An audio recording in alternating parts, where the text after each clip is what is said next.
1장 4절 5절 그리고 2장 1절부터 4절까지의 말씀을 가지고 성령과 함께라면 이라는 제목으로 하나님 말씀을 함께 묵상합니다. 요한복음 14장 16절 17절에는 예수님의 이런 약속의 말씀이 기록되어 있습니다. 내가 아버지께 구하겠으니 그가 또 다른 보혜사를 너희에게 주사 영원토록 너희와 함께 있게 하리니 그는 진리의 영이라. 세상은 능히 그를 받지 못하나니 이는 그를 보지도 못하고 알지도 못함이라. 그러나 너희는 그를 아나니 그는 너희와 함께 가시며 또 너희 속에 계시겠습니다. 이 약속의 말씀은 예수님이 여러 차례 하셨던 말씀인데 이제 부활하신 예수님께서 다시 승천하시면서 제자들에게 그동안에 약속했던 바로 그 성령을 기다리라고 당부하고 계십니다. 그러면 여러분 한번 생각해 보십시오. 이제 예수님은 영영 제자들의 곁을 떠나야 합니다.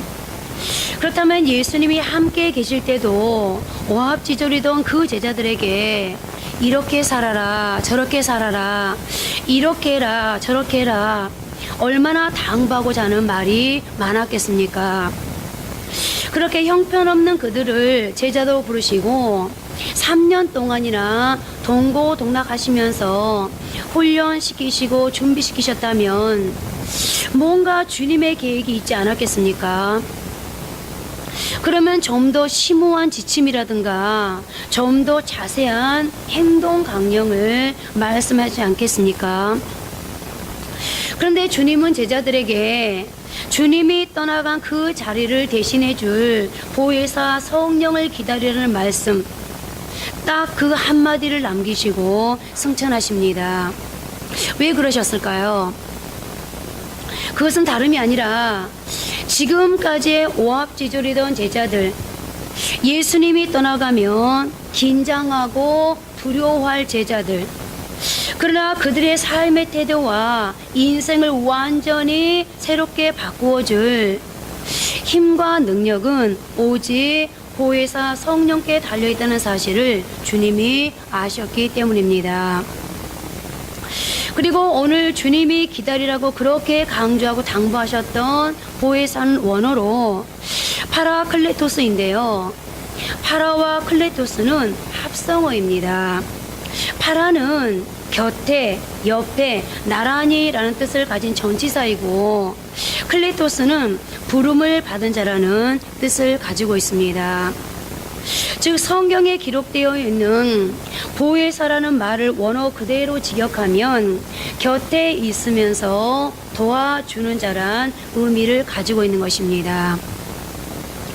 그러니까 예수님은 내가 가고 나면 내 육신은 너희와 함께 할 수 없지만 너희 곁에서 너희를 도와주시는 성령을 보내주겠다라고 약속하신 것이고, 그리고 예수님은 살아생전에도 이 말씀을 여러 번 하셨는데요. 누가복음은 다음과 같은 예수님의 말씀으로 마무리를 하고 있습니다. 누가복음 24장 48절 49절입니다. 너희는 이 모든 일의 증인이라. 볼지어다 내가 내 아버지께서 약속하신 것을 너희에게 보내려니 너희는 위로부터 능력으로 입혀질 때까지 이 성에 머물라 하시니라. 그리고 누가복음의 속편이라 할 수 있는 사도행전은 이 말씀의 반복으로 시작하고 있습니다. 사도와 함께 모이사 그들에게 분부하여 이르시되 예루살렘을 떠나지 말고 내게서 들은 바 아버지께서 약속하신 것을 기다리라. 요한은 물로 세례를 베풀었으나 너희는 몇 날이 못되어 성령으로 세례를 받으리라 하셨느니라. 그리고 누가복음의 마지막 부분과 사도행전의 첫 부분을 합치면 이런 결과가 나옵니다. 예수님이 약속하시되 위로부터 임하는 능력, 곧 세상을 이겨나갈 수 있는 능력인 성령님을 보내주시겠다는 겁니다. 그러니 위로부터 임하는 능력이신 성령님을 경험하기 전에는 사역한다고 막무가내로 나서지 말라는 것입니다. 무슨 말입니까? 한마디로 세상을 이길 수 있는 능력, 앞으로 제자들이 감당할 사역의 능력은 오직 성령의 힘으로부터 주어진다는 건데요. 그러니 너희가 성령 받기 전에는 어떤 경우에라도 사역을 시작하지 말라는 겁니다. 사역의 현장에 나아가지 말라는 겁니다. 결국 주님의 이 명령을 따라 두려워 떨며 기도하는 제자들에게 성령님이 임하셨고, 놀랍게도 그렇게 임하신 성령님은 무능한 제자들의 삶을 송두리째 바꾸어 놓았습니다. 예수님이 없으면 그저 오합지졸에 불과했던 그들이 사도행전에서 얼마나 놀라운 능력과 기적의 역사를 펼쳐나갑니까? 보혜사, 곧 곁에 서서 도와주시는 성령님이 계셨기에 가능했던 일이었던 것입니다. 우리는 늘 이렇게 말합니다. 한국 교회가 위기다. 교회의 부흥은 어렵다. 전도가 되지 않는다. 인생이 어렵고 마음이 무너진다. 그렇다면 이럴 때 우리는 어떻게 해야 할까요? 그것은 두말할 것도 없이 주님이 우리에게 약속하고 있는 우리를 도우시는 분. 그러나 조금 전 요한복음 14장이 말씀하는 것처럼 세상이 능히 줄 수도 없고 또 세상 사람은 받을 수도 없는 그분 보혜사 성령님을 간절히 갈망하며 구해야 합니다. 왜 그러냐면 보혜사 성령님은 우리의 삶 속에서 우리가 능력 있는 삶을 살도록 돕는 분이시기 때문인데요. 보혜사를 뜻하는 파라클레토스에서 세 가지 영어가 파생되었는데, 하나는 헬퍼, 돕는 자이고요. 그 다음은 카운셀러, 상담자이고, 그 다음은 컴포터, 위로자입니다.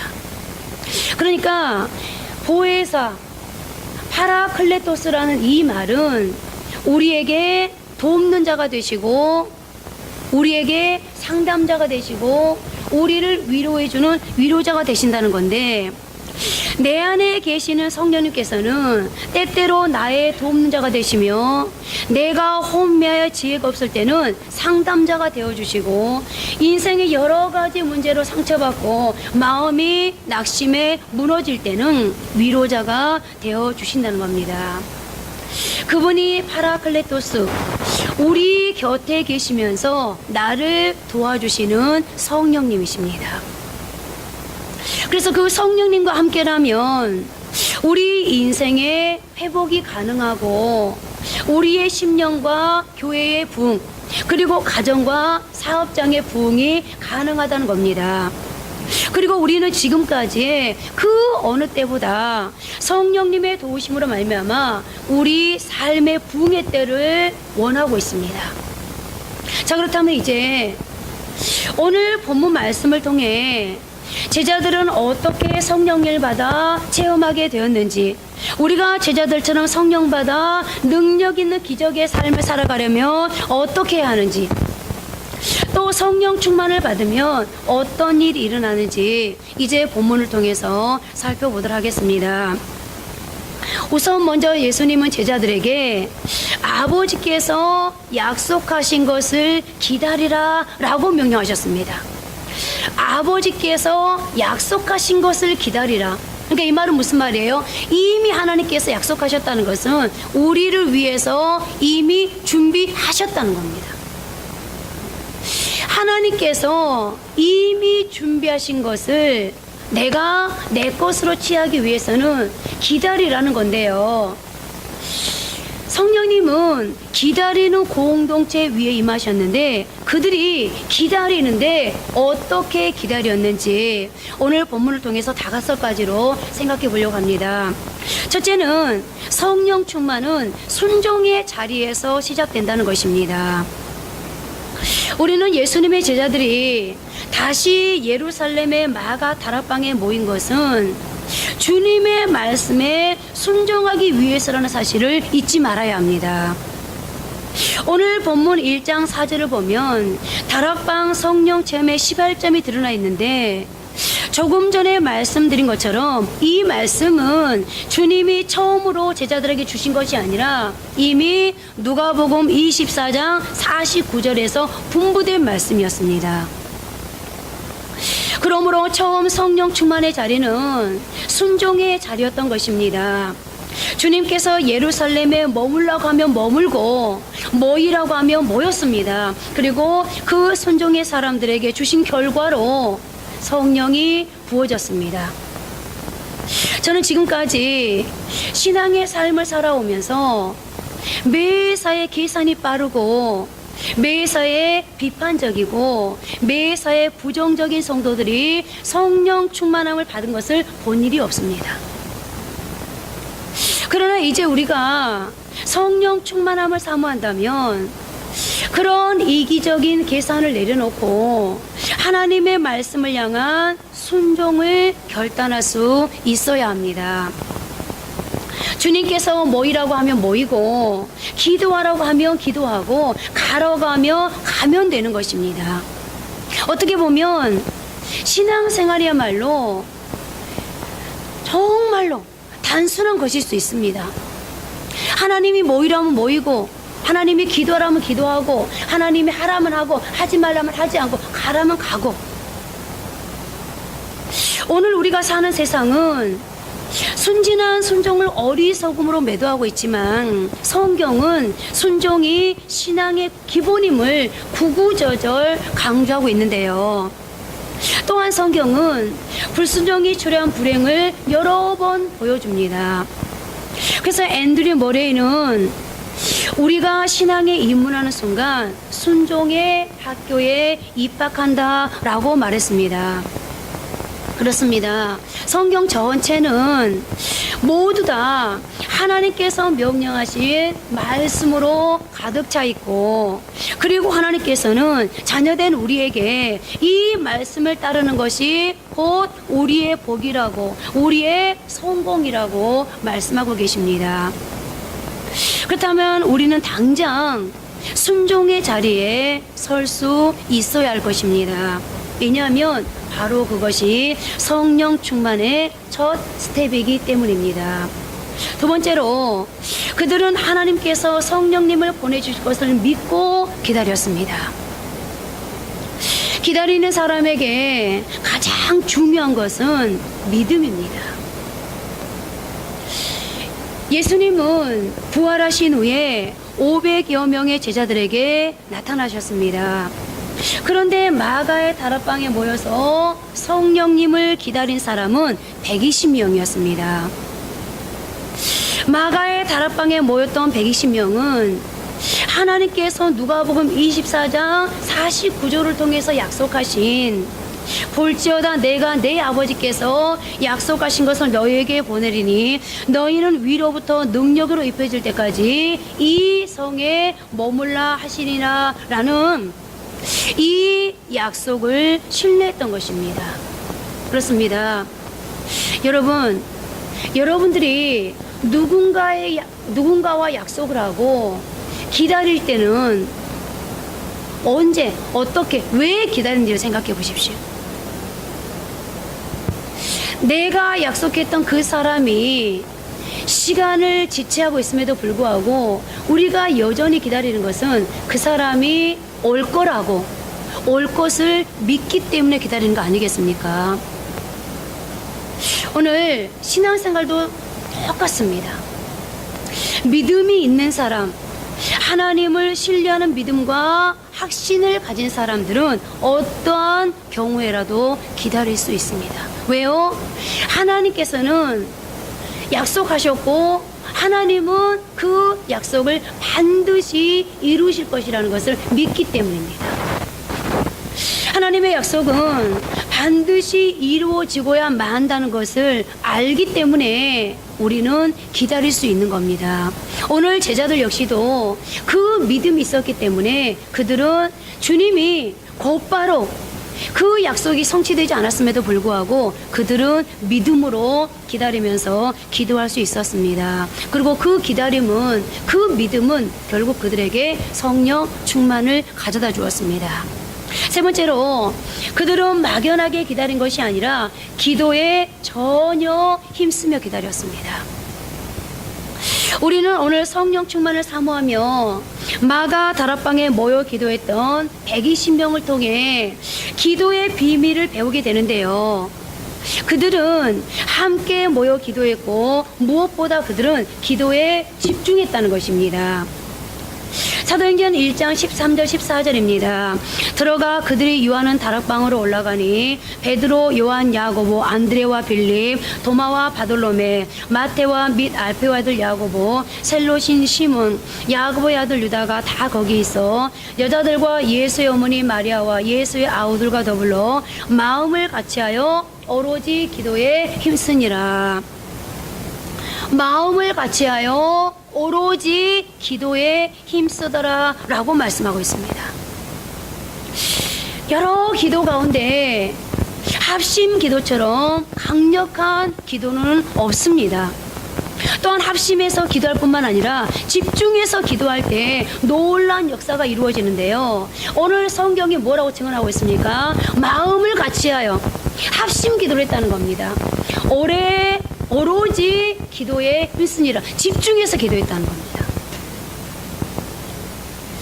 그런데 사실 우리가 이 말씀을 너무 잘하는데도 합심하여 기도하는 것이 능력이 있고 집중해서 기도하는 것이 하나님의 응답을 가져온다는 것을 우리는 너무 사실은 잘 알고 있습니다.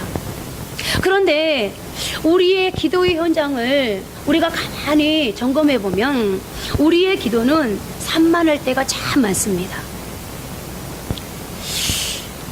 전화도 받고 그리고 기도하다가 다른 생각도 하고 기도하다가 이 기도 됐다가 저 기도 됐다가 이렇게 기도가 왔다리 갔다리 하는 참 산만한 기도를 할 때가 많은데요. 그러나 오늘 성경이 증언하고 있는 성령 충만함을 받았다라고 결과를 말해주고 있는 이 120명의 제자들의 기도는 산만하지 않았습니다.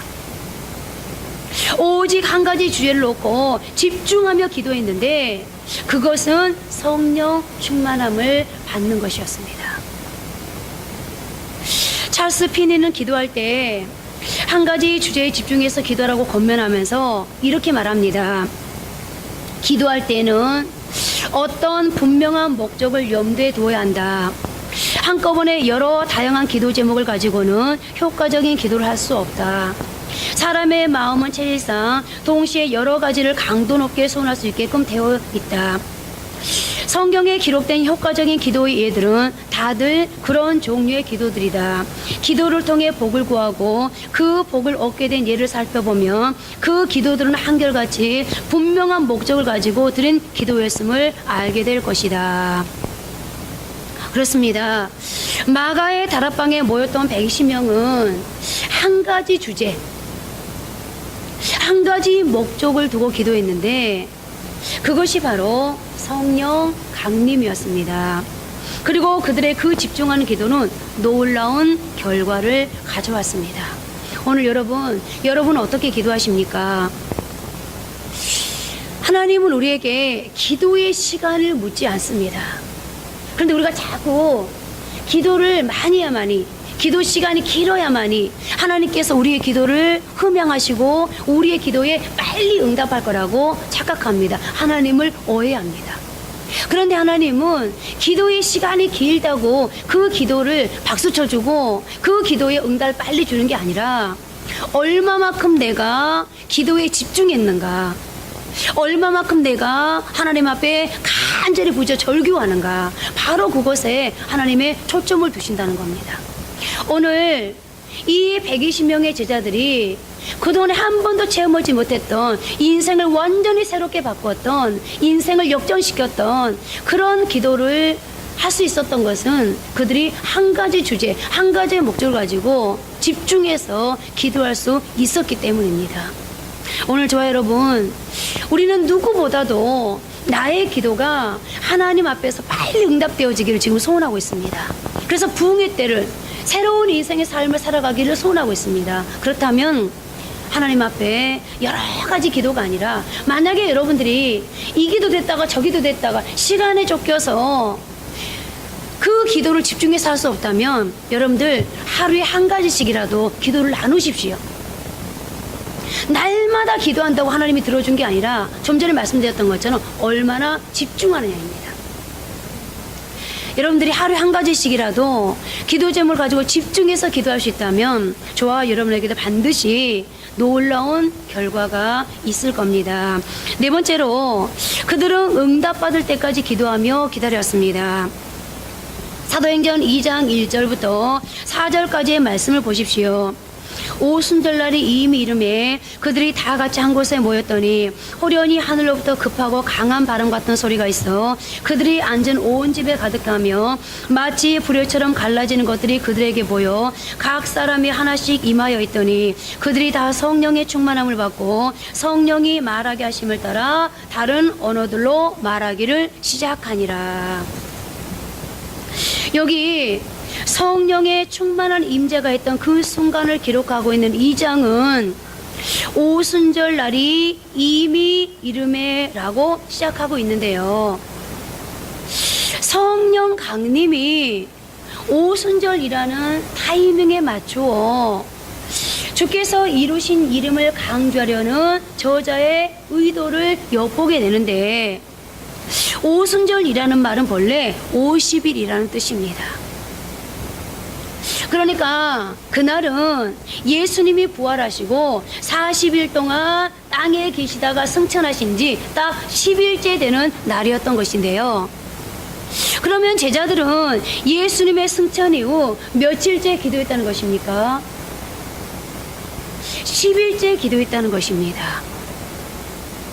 여러분 한번 생각해 보십시오. 예수님께서 예루살렘을 떠나지 말고 약속하신 것을 기다리라 라고 명령하셨다 할지라도 언제 성취될지 모르는 그 약속 하나만 믿고 시간을 보내고 있다는 것은 결코 쉬운 일이 아닙니다. 기도해 보신 분들은 아시겠습니다만 이 기도가 언제 응답될지 모르고, 그것도 내 일상 현장을 살아가는 것이 아니라 전혀 마가 다락방에 모여서 오직 주님이 주신 그 약속 하나만을 바라보면서 10일 동안을 온전히 지금 기도에 집중하고 있다는 것, 이거는 결코 아무리 기도로 훈련된 사람이라 할지라도요, 이 기도에 집중한다는 것, 그것도 10일 동안을 집중한다는 것은 쉬운 일이 아닙니다. 그냥 쉬운 일이 아닌 게 아니라 결코 쉬운 일이 아닙니다. 어쩌면 이거는 불가능한 일인지도 모릅니다. 그런데 그들은 어떻게 합니까? 그것도 집중적으로 기도하면서 오직 하나님의 말씀을 붙들고, 어떻게 성경이 지금 힘쓰며 기도했습니다. 힘쓰며 기도하며 기다렸습니다. 무슨 말입니까? 그들은 기도의 양을 채웠다는 것입니다. 하나님이 요구하신 기간을 채운 것입니다. 사실 우리가 기도할 때 가장 경계해야 할 것은 조급함입니다. 그런데 제자들은 함께 모여 오순절이 이르기까지 기도했습니다. 그리고 드디어 오순절이 이르렀을 때 주님의 약속이 성취되었습니다. 성령님이 충만하게 임하신 것입니다. 그리고 이제 우리는 오늘 본문을 통해서 중요한 원리 하나를 배우게 됩니다. 그것은 하나님의 정한 기도의 양을 채워야 하고 기도해야 할 날짜를 채워야 한다는 것입니다. 그때 우리에게도 성령님이 충만하게 임하게 되고 기도의 응답도 있게 됩니다. 모세를 보십시오. 모세는 하나님의 말씀을 받기 위해 하나님의 명령에 의해서 시내산에 올랐습니다. 그런데 순종하여 산 정상에 오른 모세는 하나님으로부터 그 어떤 말씀도 들을 수 없었습니다. 하루가 지나고 이틀이 지나도 상황은 조금도 변하지 않았습니다. 그러나 모세는 사나흘 기다리다 포기하고 산 아래로 내려오지 않았습니다.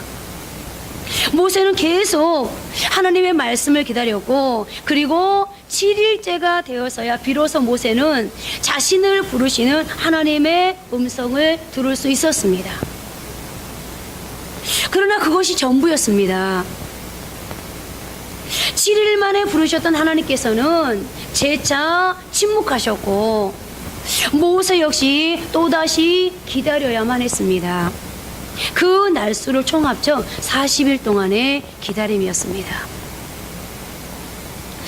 화강암으로 이루어져 있는 해발 2285m의 시내산에는 물 한 방울, 풀 한 폭이 없는 이를테면 죽음의 산입니다.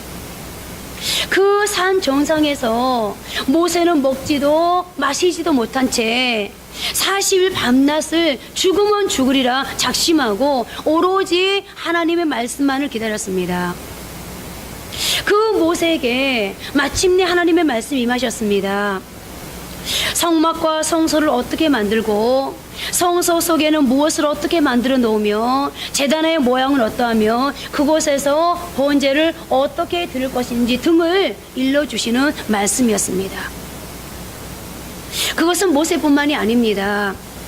방주를 지으라고 명령하시고 이제 방주를 다 지어 순종한 노아가 방주에 들어간 뒤 하나님은 곧바로 하나님의 말씀하신 것을 실행에 옮기지 않았습니다. 아마 노아는 헷갈렸을 것입니다. 아니, 하나님께서 홍수를 내리겠다고 배를 지으라고 명령하셔서 내가 120년 동안 그 수많은 비웃음을 감당하고 조롱을 감당하면서 내가 120년 동안 방주를 준비해서 이제 드디어 방주에 들어왔는데 왜 하나님은 비를 내리지 않는 거지? 하나님은 노아에게 너가 방주로 들어가면 내가 며칠부터 비를 내릴 거야 라고 말씀하지 않았습니다. 노아는 기다립니다. 그랬더니 하나님께서 이른 날이 되어서야 드디어 비를 내려주기 시작합니다. 이른 날이 되어서야 홍수가 터졌습니다. 엘리야는 갈멜산에서 비 오기를 간절히 기도하며 사환에게 7번씩이나 비 오는 징조가 있는지를 확인했고, 바로 그때 하나님의 때 기도의 양이 다 찼을 때 하나님은 비로소 엘리야의 기도에 응답하셨습니다. 그렇습니다. 한두 번의 기도로 쉽게 결과를 보려고 해서는 안 됩니다. 오늘 120명의 제자들이 주님의 약속이 성취되어지기까지 기도를 멈추지 않고 계속했더니 성령 충만함이 임했던 것처럼, 모세가 끝까지 포기하지 않고 기다렸더니 사명자로서의 모든 방법과 지침을 말씀해 주셨던 것처럼, 노아가 엘리야가 끝까지 기다리고 기도했더니 드디어 비에 응답이 있었던 것처럼, 이제 우리도 기도하되 끝까지 응답받을 때까지 인내하고 기도한다면 우리에게도 반드시 주님의 약속이 성취되어지는 축복이 있지 않겠습니까? 기도하시되 포기하지 않고 끝까지 응답이 있을 때까지 인내하면서 기도하는 저와 여러분 되어지기를 바랍니다. 이제 마지막으로 그들은 성령님이 임하되 충만히 임할 때까지 기도하며 기다렸습니다. 성령님이 임하실 때 서둘러 일어나서는 안 됩니다. 우리는 너무 작은 은혜에 만족하는 조급증이 있습니다. 은혜 가운데도 큰 은혜가 있고 복 가운데도 큰 복이 있으며 능력 가운데도 큰 능력이, 도움 가운데도 큰 도움이 있습니다. 그러므로 우리는 조금 더 열망해야 합니다. 충만히 받고 풍성히 받고 풍부히 받기를 갈망해야 합니다. 요셉은 7년 풍년 동안 매 추수한 곡식에 5분의 1을 저장했습니다. 그리고 요셉이 7년 동안 저장한 곡식은 흘러 넘쳤습니다. 충만하고 충만했습니다. 아니, 7년이 되기 전에 이미 창고는 차고 넘쳤습니다. 창세기 41장 48절 49절이 어떻게 증가하고 있는지를 보십시오. 요셉이 애굽 땅에 있는 그 7년 곡물을 거두어 각 성에 저장하되 각 성읍 주의 밭의 곡물을 그 성읍 중에 쌓아둠에 쌓아둔 곡식이 바다 모래같이 심이 많아 세기를 그쳤으니 그 수가 한이 없음이었더라. 왜 이렇게 많은 곡식을 저장했겠습니까? 왜 1년만 하지 2년만 하지 7년 동안 계속해서 이 일을 계속했겠습니까? 만민을 7년 6년 동안 먹여 생명을 살려야 했기 때문입니다. 그런데 우리가 기억해야 할 사실은 첫 해에 이렇게 많은 곡식이 저장된 것이 아니라는 것입니다. 충만하게 저장되기를 기다리면서 7년을 저장했을 때 이런 놀라운 결과를 가져오게 된 것인데요. 우리 역시 마찬가지입니다. 우리가 1년을 기도하면 나와 가정과 식구들이 1년을 승리할 것이고, 내가 2년을 기도하면 2년을 은혜 안에 살게 될 것입니다. 그러면 여러분 보십시오. 우리가 계속해서 복된 삶을 살려면 기도가 끊겨서는 안 된다는 것을 우리는 오늘 성경을 통해서 발견하게 됩니다. 오늘 조금 살만하다고 그 여유가 여러분 계속되는 것이 아닙니다. 반대로 오늘 조금 어렵다고 그 또한 계속 가는 것도 아닙니다. 만약 이 상황 속에서 우리가 기도한다면, 성령님이 우리 곁에서 함께 우리의 삶을 도와준다면 오늘 살만한 지금의 그 현실이 계속될 것이고, 지금의 암담하고 어려운 이 상황은 종료되지 않겠습니까? 우리에게 주어진 답은, 성경이 우리에게 주신 답은 딱 한 가지입니다. 기도하라는 겁니다. 보혜사 성령을 내 옆에 모시는, 그건 역시도 우리가 기도하는 것이라면, 여러분들이 기도할 때만이 복된 삶을 살 수 있다면 어떻게 우리가 기도하지 않을 수 있겠습니까? 어떤 사람은요, 기도합니다. 언제 기도합니까? 어려울 때 기도합니다. 그때 하나님께서 기도 응답해 주셔서 이제 좀 살만해집니다. 그러면 기도를 딱 스톱하는. 왜요? 이제 살만하거든요. 여러분, 그게 인간이 가지고 있는 악함인지도 모르겠는데요. 여러분들이 정말 지혜로운 분들이라면, 여러분들이 정말 하나님이 어떤 분이라는 것을, 그 비밀을 알면 조금 살만하다고 절대로 기도를 멈추지 않습니다. 여러분, 어려울 땐 누구나 다 기도할 수 있습니다. 왜요? 이 어려움을 극복해야 되니까. 그런데 사람이 조금 살만해지면 다 기도를 그치는 것. 이제 우리 한성의 비전교회는 조금 살만하다고 기도를 그치는 것이 아니라 계속해서 기도할 수 있는, 더 기도할 수 있는 저와 여러분들 되었으면 좋겠습니다. 그러므로 계속해서 쉬지 말고 기도하심으로 보혜사 성령님을 일하게 해드릴 수 있는 저와 여러분이 되시기를 바랍니다. 이제 말씀을 맺겠습니다. 마가 다락방에 모여서 기도하던 그들은 앞으로 자신들의 삶이 오늘의 이 기도를 통해 어떻게 전개될지 모르고 있었을 것입니다. 게다가 그 120명 가운데 이름이 밝혀진 소수의 사람을 제외하면 나머지 대부분은 이름도 없는 무명의 존재들이었습니다. 그러나 그들이 그곳에서 한마음으로 힘써 기도하던 그 순간부터 이미 세계의 역사는 새로워지고 있었습니다. 새 역사의 물줄기가 바로 그곳에서 발원하기 시작한 것입니다. 지체 높은 귀족들의 사교 모임이 아니라 비천한 갈릴리 출신의 사람들의 기도 모임에서 새 역사의 물꼬가 터지고 있었던 것인데요. 무슨 말입니까? 우선은 우리가 기도할 때 성령님은 우리에게 임하고 우리가 성령을 받으면 저나 여러분이나 모두가 이 땅에서 유익한 사람으로 살게 되어진다는 겁니다. 여러분, 어떤 인생은요, 누군가에게 은혜를 끼치고 누군가에게 선한 영향력을 끼치는 유익한 삶을 사는 사람이 있는가 하면, 어떤 사람은 가족에게 그리고 주변에 무익한 삶, 오히려 해를 끼치는 삶을 살아가는 사람들이 있습니다. 우리가 해를 끼치는 사람이 아니라 남의 피를 빨아먹는 기생충 같은 삶을 사는 사람이 아니라 남에게 유익을 가져다주고 선한 영향력을 끼칠 수 있는 삶을 살려면 뭐 해야 된다고요? 오늘 성경이 우리에게 성령님을 받아야 된다고 말하고 있습니다. 보혜사 성령이 나와 함께 해주면, 성령과 함께라면 유익한 삶을 살 수 있는데, 보혜사 성령을 받는 유일한 길은 바로 기도에 있다는 것.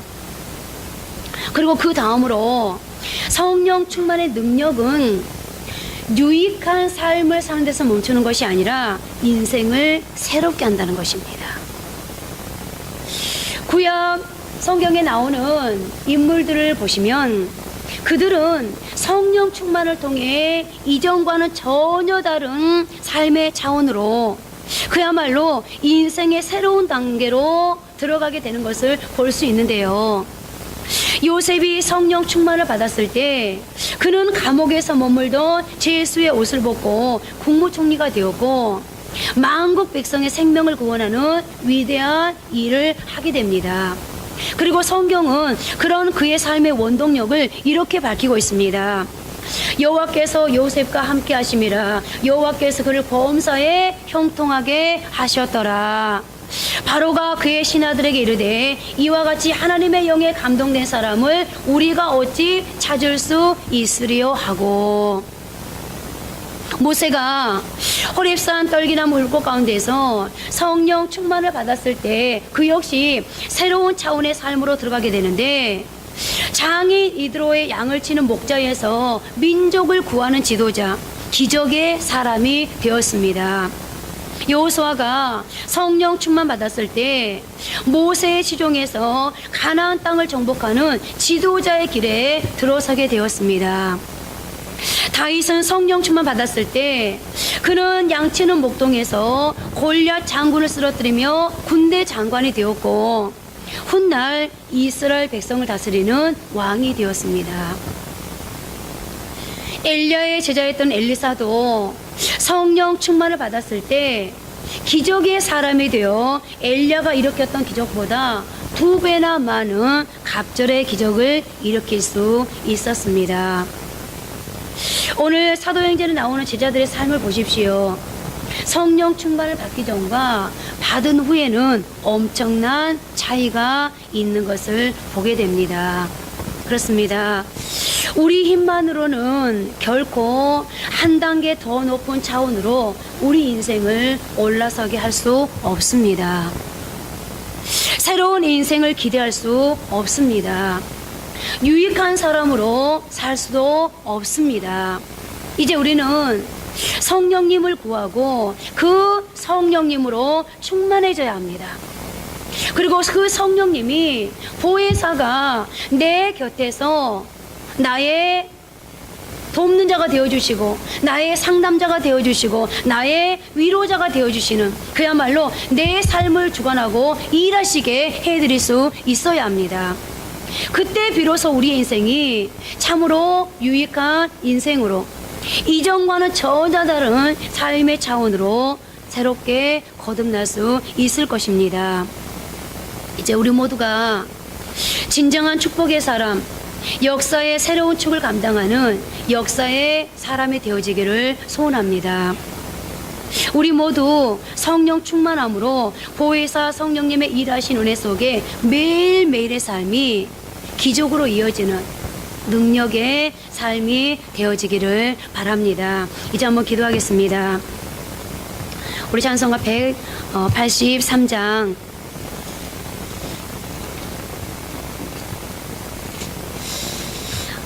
오늘 이 말씀을 전하게 된 건요,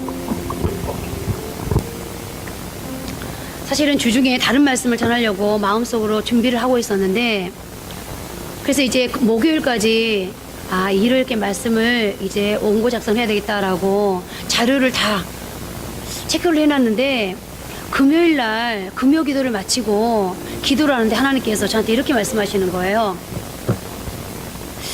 언제까지 성도들한테 복 받으라고만, 언제까지 성도들을 위로하고만 있을 거냐.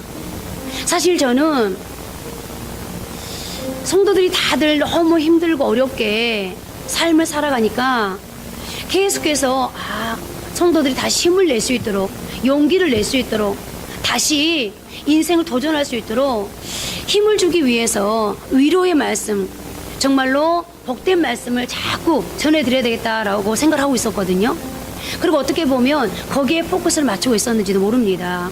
그런데 하나님께서 금요 기도회 때 저한테 말씀하시기를, 나 여호와는 위로에만 머물러 있지 않고 나 여호와는 복에만 머물러 있지 않다.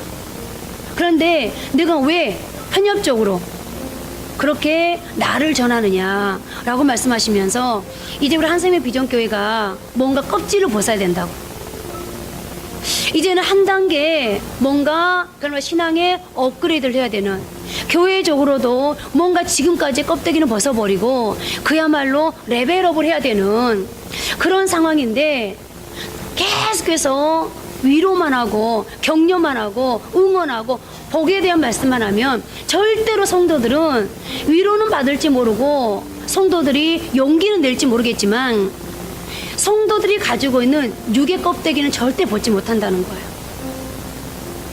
그럼 하나님 어떻게 해야 됩니까? 라고 기도했더니 하나님께서 뭐라고 말씀하시냐면, 이제 인간의 힘으로 하려고 하는 것이 아니라 보혜사 성령, 내가 그들의 인생을 함께 해야 된다.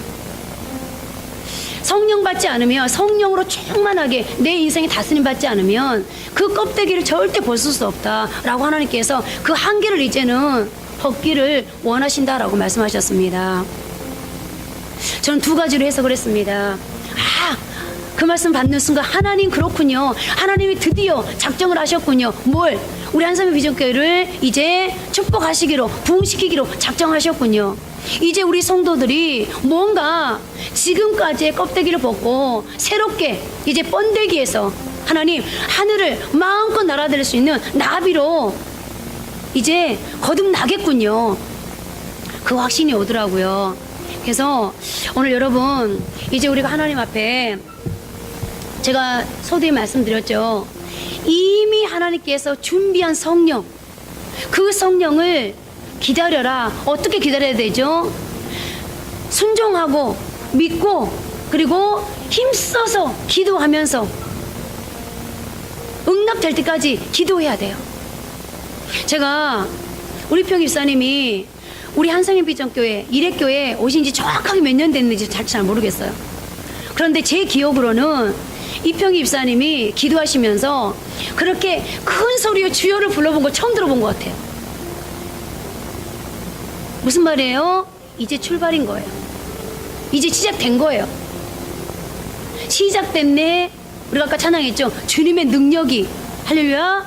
이제 여러분, 물론 제가 이렇게 말씀드리는 게 너무 성급할 수도 있습니다만 저는 믿습니다. 왜요? 하나님께서 저에게 이런 말씀을 전하라고 하나님이 직접 메시지를 주셨다면 하나님이 책임지지 않겠습니까? 오늘 여러분, 빈들의 마른 볼같이 시들은 나의 영혼, 주님이 약속한 성령 간절히 기다리네. 이 찬양을 하면서 하나님 그렇습니다. 빈들의 마른 볼같이 제가 지금 시들어져 있습니다. 여러분, 들에 비가 오지 않으면 풀이 어떻게 되겠어요? 아무리 뿌리가 든든한 풀이랄지라도요 시들게 돼 있거든요. 제가 저희 집에 하초를 길러보니까 대가 튼실한 것 같아도요 한 달, 두 달 물 안 주니까 이파리가 쭉 처지더라고요. 여러분, 우리는 성령님이 도와주지 않으면 살 수 없습니다. 보혜사 성령, 나를 도와주시고 나에게 상담자가 되어주시고 나에게 위로자가 되어주시는 그 보혜사가 우리 옆에 계시면서 계속해서 나와 함께 해줄 때 성령과 함께라면 우리는 두려울 게 없습니다. 성령과 함께라면 우리는 넉넉히 승리할 수 있습니다. 이제 이 찬양을 드리면서 간절한 소원을 가지고 찬양하고 한번 이제 성령 받기를 위해서 기도하겠습니다. 하나님 감사합니다. 우리는 어리석어서 모릅니다. 이번 주만 해도 이종은 또다시 성도들에게 위로하고자 격려하고자 힘을 북돋아 주고자 하나님 이 말씀을 전하면 되겠다. 아버지 하나님 말씀을 이미 아버지는 선택하고 있었습니다. 그런데 하나님께서 금요일날 아버지 하나님 이종에게 말씀하시되 언제까지 성도들을 위로하는 것에만 성도들을 격려하는 것에만 머물러 있겠느냐. 나 여호와는 위로의 하나님 격려의 하나님이기도 하지만 나 여호와는 그 단계를 뛰어넘어서 위로받는 자리, 격려받는 자리, 맨날 아버지 하나님 징징거리는 하나님 그 자리를 이제 성도들이 뛰어넘어서 하나님 세상을 능력 있게 살아가길 원한다. 세상을 다스리고 정복하며 살아가길 원한다. 하나님께서 말씀하시면서 그러기 위해서 이제 한생명 비전교회도 성도들도 지금까지 가지고 있었던 나약한 껍데기를 벗어버리기 위해서 보혜사 성령을 받아야 된다. 하나님께서 말씀하셨습니다. 그러면서 이제 성도들에게 또 다른 부분, 또 다른 영역에 또 다른 색깔의 말씀을 전하라고 하나님 명령하셨고 하나님 오늘 이 부족한 종이 하나님의 그 말씀 앞에 순종하여 우리 성도들에게 하나님의 마음을 전했습니다. 하나님의 계획을 전했습니다. 하나님의 계산을 전했습니다. 주님 이제 우리 주님께서 이렇게 아버지 하나님의 마음을 밝히셨다면 하나님의 계획을 밝히셨다면 반드시 하나님은 우리가 기도할 때 우리에게도 보혜사 성령을 충만히 허락해 주실 것이고 그러므로 교회는 교회대로 우리 성도들의 삶은 삶대로 가정은 가정대로 그리고 아버지 하나님 직장과 사업 자녀들 모든 아버지 영역에 이제 하나님의 일하시는 역사가 분명히 나타날 걸 믿습니다. 하나님 그런데 하나님의 약속이 아무리 있다 할지라도 하나님 내가 하나님 앞에서 그 약속이 성취되어지기까지 아버지 하나님 기도하지 아니하면 하나님 그것은 결코 나의 것이 될 수가 없습니다. 하나님 보십시오. 예수님의 이 말씀을 500명이 들었습니다. 그런데 아버지 하나님 예수님의 말씀이 말씀으로 끝나지 아니하고 저들의 삶에 적용되기까지 하나님 120명만 아버지 하나님의 그 자리에 있었습니다. 하나님 똑같은 하나님의 말씀을 들어도 어떤 사람은 외면해 버립니다. 이 말은 내 거 아니야. 하나님 그 말을 마귀에게 빼앗겨 버립니다. 아버지 하나님 그 말을 세상에 빼앗겨 버립니다. 세상의 염려와 세상의 근심에 빼앗겨 버립니다. 그러나 아버지 하나님의 말씀을 이제 아버지 하나님 제대로 듣고 순종하는 사람들에게는 아버지 하나님 세상에서 무익한 인생이 아니라 유익한 인생으로 선한 영향을 끼치는 인생으로 무엇보다도 우리가 하나님 안에서 이제 새롭게 우리의 인생이 거듭나는 역전되어지는 그런 인생으로 나아갈 수 있습니다. 하나님 선택은 개인의 몫이라면 오늘 우리가 하나님의 이 약속 앞에서 어떤 자리에 서야 되겠습니까? 하나님 이 시간에 하나님 앞에 간절히 부탁합니다. 하나님 간절히 소원합니다. 이제 우리 모두가 다 하나님 앞에 120명의 제자들처럼 순종할 수 있게 도와주시고 기도하되 힘쓰며 기도하게 도와주시고 믿음으로 응답될까지 기도할 수 있도록 도와주셔서 이제 우리의 삶이 하나님 안에서 축복의 삶 이 땅에 새 역사를 가능케 할 수 있는 역전의 인생을 살아갈 수 있도록 주여 도와주옵소서. 하나님 이제 하나님 앞에 계속해서 우리가 이 약속을 부여잡고 기도할 것입니다. 금요 기도를 통해서 기도할 것입니다. 하나님이여 새벽 제단을 통해서 기도할 것입니다. 내게 주신 골방을 통해서 기도할 것입니다. 하나님 이 약속의 말씀이 속히 성취되게 도와주셔서 우리 한상의 비전교회와 성도들이 이제는 복된 인생을 살아갈 수 있도록 주여 도와주옵소서. 하나님 사탄은 사탄대로 하나님의 이 계획을 알기에 하나님 교회를 해방하고 우리 성도들의 기도의 자리를 기도의 시간을 하나님 집중해서 기도하지 못하도록 회방할 것입니다. 하나님 이제 다시는 사탄에게 속지 않게 하시고 사탄에게 이용당하지 않게 하시고 사탄에게 이제 다시는 아버지 조롱당하지 아니하도록 하나님이 도와주셔서 주님 이제 우리 모든 성도들이 사탄의 계략 앞에서 성공할 수 있도록 주여 도와주옵소서. 오늘 이제 사랑하는 성도들이 또 하나님 앞에 이렇게 아버지 하나님 빈손으로 나오지 아니하고 헌금을 가지고 나와 하나님 앞에 올려드렸습니다. 하나님 이 물질 하나님이 받으시고 흠양하시고 연락하시고 하나님께서 이제 우리 성도들에게 하나님 일하여 주시오되 하나님 야곱이 꿈에 보니 이제 천사가 사다리에 오르락내리락하는 걸 보니 그 꼭대기에 하나님이 계셨습니다. 그 꿈의 메시지가 무엇이겠습니까? 야곱아 이제 너가 새 인생을 살아가야 될 텐데 이전과는 다른 삶을 살아가야 될 텐데 그러나 두려워하지 말아라. 내가 천사들을 통해서 나와 너 사이에 너와 나 사이에 심부름하게 함으로 내가 너 인생을 책임져 주마. 하나님께서 그런 메시지로 하나님 꿈에 그렇게 환상을 보여주셨습니다. 하나님 오늘 이 물질을 하나님 앞에 올려드리면서 똑같은 아버지 하나님이요 이제 아버지의 상황으로 우리 성도들에게 일해 주시기를 간절히 소원합니다. 하나님 물질 올려드리는 손길마다 드리고 싶지만 없어서 드리지 못하는 심령 얘기까지 삶에 하나님께서 역사해 주시오되 우리 성도들과 하나님 사이에 하나님과 성도들 사이에 하나님의 부르신 천사들을 통하여서 날마다 일하여 주옵시고 그러므로 우리 성도들의 삶이 날마다 부유해 줄 수 있도록 하나님 축복해 주옵소서. 이 한 주간에도 어디에 물질이 얼마나 써야 될지 우리 성도들은 다 알고 있습니다.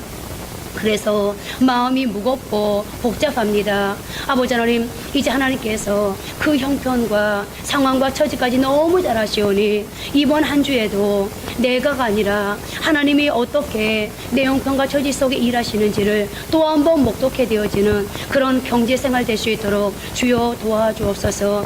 우리 한생명 비전교회와 성도들의 삶이 날마다 풍족해질 수 있도록 하나님이 채우시고 또 채워주실 것을 오늘 또 간절히 부탁드립니다. 더불어 한 주간의 삶을 승리할 수 있기를 부탁하면서 하나님 이 한 주간에도 우리는 많은 기도의 소원들이 있습니다. 하나님 어떤 성도는 그야말로 경제적인 것 때문에 어떤 성도는 아버지의 사업장 때문에 어떤 성도는 건강의 문제 때문에 어떤 성도는 아버지 하나님의 자녀들의 문제 때문에 어떤 성도는 내 인생의 진로와 그리고 아버지 하나님 앞으로 살아갈 비전 때문에 하나님을 찾고 기도하는 성도들이 있습니다.